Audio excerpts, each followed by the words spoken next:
আলহামদুলিল্লাহ, আজ 17 নভেম্বর 2025 বাংলাদেশের মানুষের জন্য একটি আনন্দ ঘন উপলক্ষ তৈরি হলো।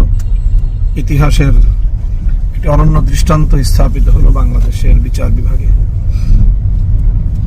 বিগত 2024 সালের জুলাই বিপ্লবের সময় নিরীহ ছাত্র জনতা সহ দেশপ্রেমিক নিরপরাধ মানুষের উপর নির্বিচারে হত্যাযজ্ঞ পরিচালনার দায়ে ইতিহাসের বর্বরতম ঘৃণ্যতম নরঘাতক স্বৈরাচারী শেখ হাসিনাকে মৃত্যুদণ্ডের ঐতিহাসিক রায় প্রদান করেছে আন্তর্জাতিক অপরাধ ট্রাইব্যুনাল। আমরা মনে করি এই বিচারের মধ্য দিয়ে প্রমাণ হলো জুলুম, অত্যাচার এবং মানুষের অধিকার হরণ করে নিস্তার পাওয়া যায় না।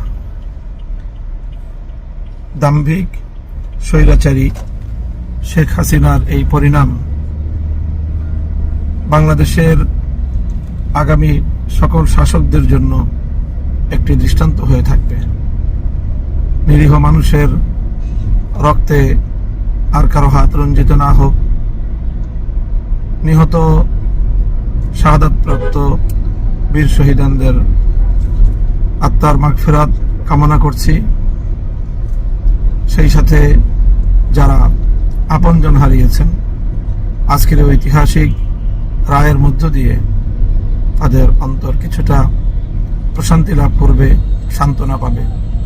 যারা জীবনের তরে পঙ্গুত্ব বরণ করেছেন, তারা একটি সান্ত্বনা নিয়ে জীবনের অবশিষ্ট সময়টুকু অতিবাহিত করতে পারবে।